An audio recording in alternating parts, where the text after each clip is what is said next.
Hey guys, welcome back to Trekyards. He is Commander Cocking. He's Captain Foley. And today we're at a crossroads, if you will. That's right, we're at episode 14 of Season 1 of Prodigy. It's in the title. Spoiler-filled review. And of course, check out our full breakdown, scene by scene, later on today. Those are always a lot of fun. Lots of short visuals that we can't talk about in this short-form content, so check that out. And boy, it's weird to say episode 14 when we've only been given maximum 13-episode shows for the past all the years until Enterprise. This is kind of nice. We're 14. Wow, my goodness. It's breaking new ground, Stuart. Prodigy, breaking new ground. So what do you think of this episode, Stuart?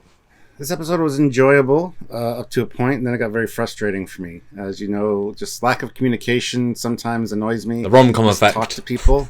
Drama creating effect. I absolutely hate it. I don't hate the episode. I love the episode.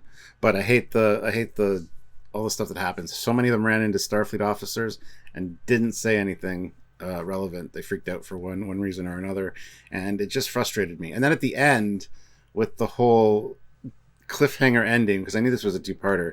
Are you serious? I was so annoyed when I watched that. I was like, not cool, guys. It's probably going to win one of the top slots of most abrupt ending of all TNG. It's like, goes from being epic, where we're going to go, to 10 seconds later, cut. It's like... Yeah. And we got a few returns in this. We got Captain Hakuna Matata. I mean, Okana. We've got Barnes Frex is back. Real Klingon's back. The Zindi are back. So there's lots going on and lots of cool stuff to see and kind of experience. But overall, it was just very frustrating for me. The Protostar is a little messed up at the moment. I also don't like how it's like, oh, we can go into the neutral zone by remodulating our shield frequency. Janeway won't be able to follow us. But she can't do that too? It just seems like a weird thing. So anyway, we'll talk about that. But honestly, the episode was pretty good. It was just frustrating for me. So we'll leave it at that. How about you?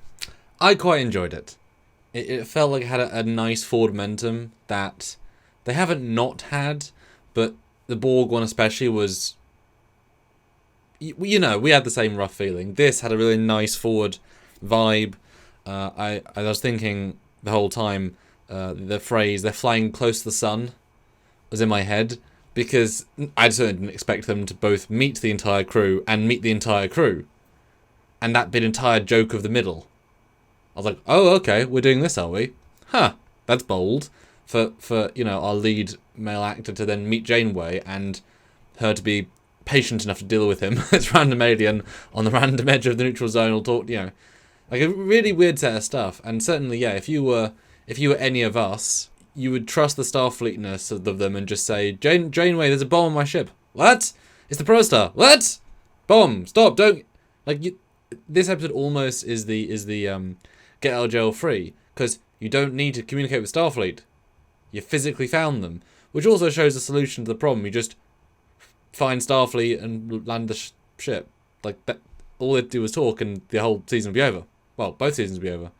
But, that said, yeah, all the stuff they returned was great. I was really surprised how little Okon actually had. He had basically nothing except, I'm here, hello!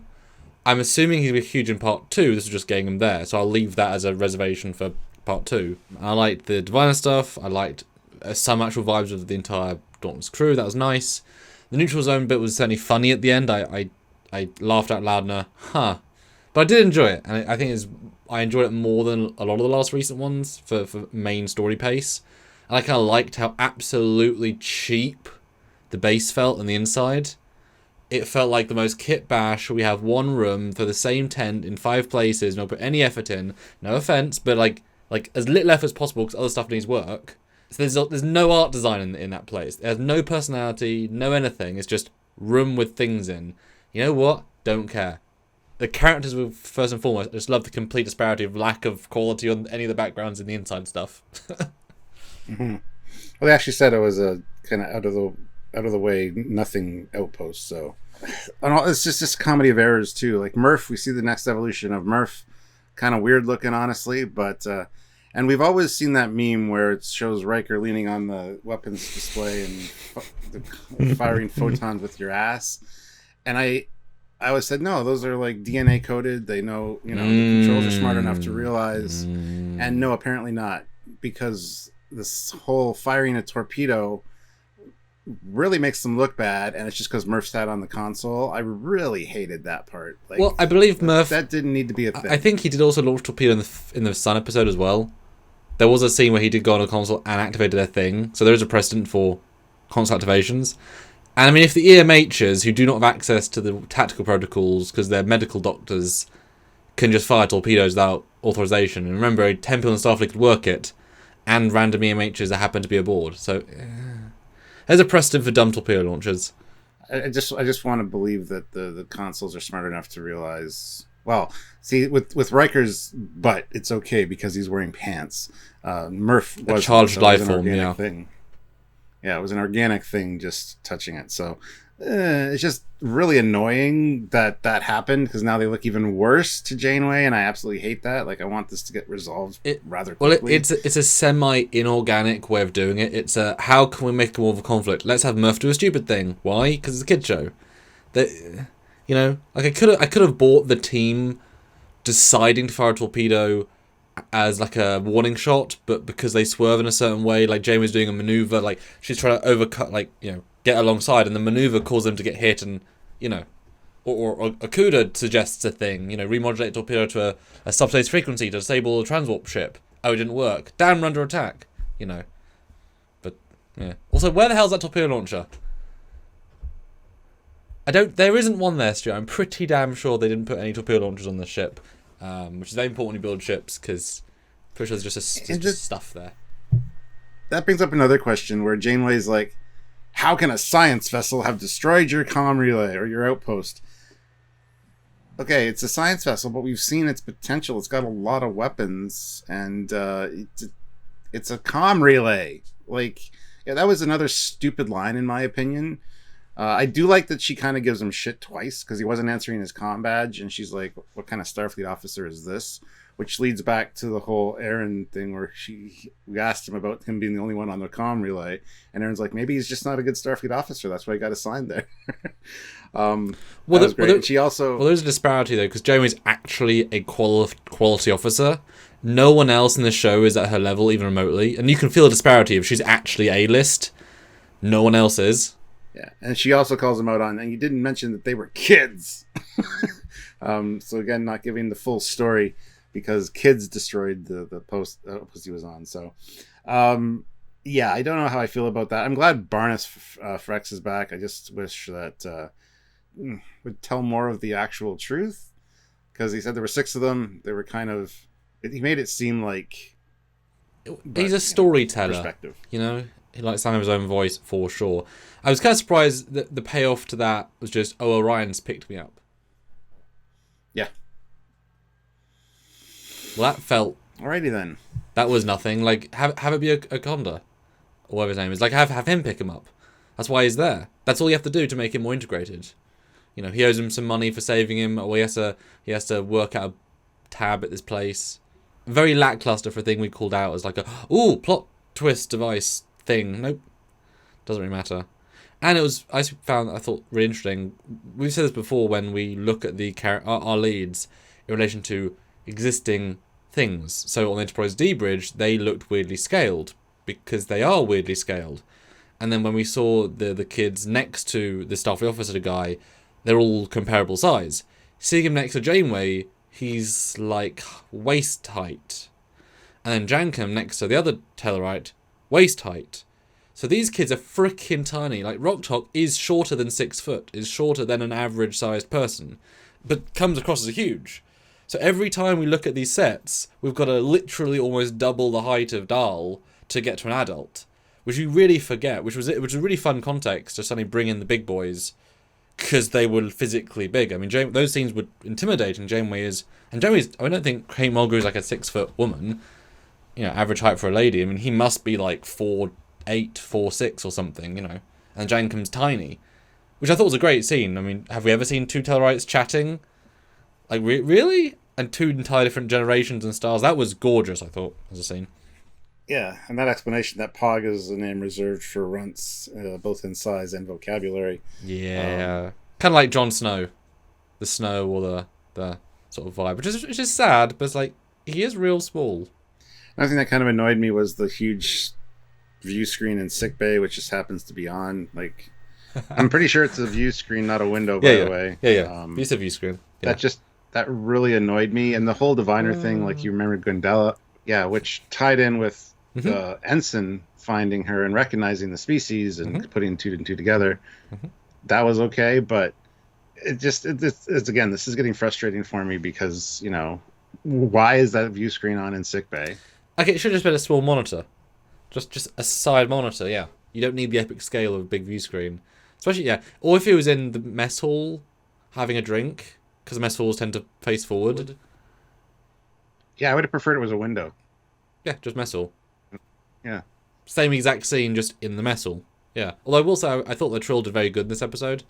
They're clearly giving us some nice snazzy dialogue, and she has a good vibe with Gwen. And although it's that I thought was going to be a turning point of there'll be some maybe she'll be an ally. And then Gwen just freaks out, even though the entire point of this is to find Starfleet, and she's the most stable one.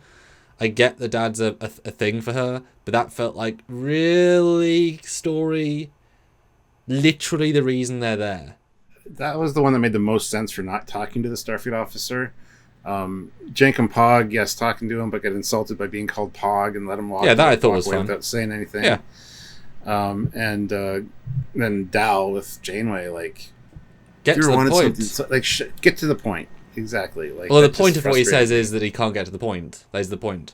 Although I like Janeway humanized for a second. I mean, she's very human. It's a great character. But have you ever been so unable to say that you ruin it? Yes, all the time. Oh, okay. Nice line. But an opportunity not taken, you know, whatever. I love that whole thing, yeah. But Dal is so excited. Say anything. And then why run? Like, even because they think you destroy the station, like, why would you not trust them to say, well, we didn't because we got this weapon, and all you have to do, guys, is A, trust us for 5 minutes, walk on the ship without a tricorder, or I guess, you know, whatever. Yeah, walk on the ship and go look. Oh, wow, it's a weapon that you can't control. That's probably from the... You're more of all the people to find, the other Janeway, who you have a personal connection to, who in theory, she would then meet fake Janeway if she goes aboard the ship. This is the one character you would actually say, we didn't do it, but we surrender. To run was entirely out of place. Yeah, I kind of get that they did it because they were kids and they don't quite have that thought process. But every single time, that's what we say, because they're kids. But this is the reason they're there. This isn't a random mission. This is the entire reason. Well, Rock points that out. You guys talked to Starfleet and didn't say what we came off the ship for. That did help a lot, to be fair. That comment was like, yeah, we know. We know we're stretching the story, because otherwise this would be a 14-episode arc. It's like, yeah, but... Yeah. And that chase scene, too, with the Zindi chasing them, the security at the station, they can't shoot for anything. Because there's the beams, like, just like lackadaisically crossing in front, and it's like, wow. That's why beams are better than pulses, because if you keep it consistent, you just turn the ship and it hits. Pulses, each one can miss individually, but you can easily retarget a phaser beam. Did you notice, speaking of beams, did you notice the transporter beam from the Dauntless is a regular transporter, and not the JJ swirly one? It's nice. I'm just, it's making me wonder about the protostars being like JJ swirly. But it's interesting to point that out. It is a legit regular transporter. I just wish they had proper tricorders. Because they shouldn't have protostar tricorders. Yeah. Because they just shouldn't. And they called the protostar a science ship, so that's not that was nice as well. Oh, yeah. I love Janeway's line of, so they've been chased by me in a Dauntless class slipstream ship. Great. Good luck with that. Yeah. Good luck with that. Thanks for the support. Well, it's me. What do you expect? As in me, not me. The real screwed. Me. Yeah. No, that was good. That was fun. Although pacing's tricky when they're at any chase is difficult, but they have this whole conversation while they're being chased, and Janeway's not doing a damn thing to catch them. It's like Voyager Janeway would have said, science, remodulate this, do this, tactical, do this, and within about 40 seconds they've got a plan, they're doing the plan. Well, that I think ties into what happened with the first officer in the Andorian, where he says, you know, you're being led by your emotions. She's not thinking straight because she's all pissed off about Chakotay. So she could be acting a little bit emotionally and irrationally. I mean, you say that, but I would certainly go to the neutral zone to grab the protostar. You can't let the Romulans get the tech. Are you joking? If they get that, especially... They implied there's peace talks on right now. They did. That was nice. So that was quite an interesting little twist on that one. But if they get the proto-drive, an instant travel mechanism to anywhere in the galaxy, yes, it's worth maybe whatevering, because if they, the next Praetor says, ooh, let's make 50 of those and we'll just proto to every single place in the quadrant, drop a bomb, destroy them. I mean, it's like the spore drive. You should never, you should risk a treaty to not let an enemy get the spore drive, because it can change anything.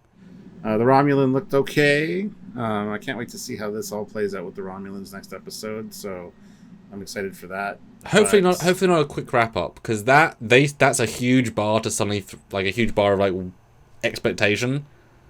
3 Pterodexes and Protostar and Dauntless and Admiral Janeway and Fake Janeway and Anaconda. That's a lot to throw in. You can't just say, sorry, we'll go somewhere else. They recloak and go away.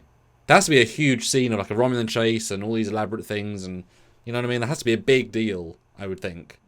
Or I'm sure Janeway will give an explanation, we have a stolen Federation ship on our hands, and the Romulan's going to ask, well, what's so important about this ship or whatever, and she's going to have to hide the fact that it's a new scientific prototype or whatever. I don't know. It's going to be an interesting discussion. So yeah, it better be, or I will be disappointed. You're right. So. I kind of want to see an Empire Strikes Back sort of cat and mouse scene, where the TIE fighters are looking for the Millennium Falcon in the asteroid field with a protostar. We keep cutting to Romulan ships, and although I did sort of, and this is the thing I alluded to earlier and talked about in the live, I just found the ending a little bit comical, because the Romulan says, you're about to enter the neutral zone, that's a state of war. And it's like, girl, you're already in the neutral zone. You've already started a war by being in the neutral zone. Tell us to not cross our side of the border. You've already crossed your side of the border. You're already breaking the treaty, because the neutral zone, at its shortest point, is several light years. You cannot see the Pterodexes from the other side of the border. So you've already broken the treaty. You are not one... They play fast and loose with that, though, in all Star Trek. But these writers are pretty good, and that they've already broken the treaty. That's a stupid sentence. It's fine if they were on the scanner on the other side of the border, but the border is not... Because a border is meant to be... The neutral zone is not a border. The neutral zone is 2 borders with a bit in the middle. There isn't a single slice of 2 foot. Yeah. There's a neutral zone. It's a DMZ. It's a demilitarized zone, which is usually pretty wide. So, yeah. Otherwise, there'd be ships here at all times monitoring the 40-foot neutral zone portion. And they rue the day that the cartographer mapped it at 40 meters. He thought 40 light years, he did 40 meters instead. But it's like she's literally breaking the treaty. She's already broken the stand on. You're already there. You're already in the neutral zone. You had 3 Daenerys cloaked in the neutral zone for no reason. War crimes. I know TNG do it all the time, but there's war crimes already. The ending has some to come back from. So it's quite it's a big setup. Join us for a live breakdown and full review later today. It's going to be fun. It's going to be worth lots to talk about. But in the meantime, comment down below what you thought about this one, and please hit like, subscribe to the channel so you don't miss our lives, where you get to hang out with us and chat with us in real time. We really appreciate that. And if you like what we do on this and Lower Decks and Picard and Stranger Worlds and Discovery and Lower Decks and Prodigy and Stranger, all the things, and eventually the Star Trek 4, that when it's reconfirmed for the 9th time and the 13th director gets announced and the 85th comment about Chris Pine saying, I want to do it. Once that comes out, but before that comes out, that's better. Patreon, PayPal, join the channel. 1-time super chat, 1-time super thanks, or just tune in and watch our videos live and pre-recorded. All this content free for you guys, so support us if you can, and if you can, please do.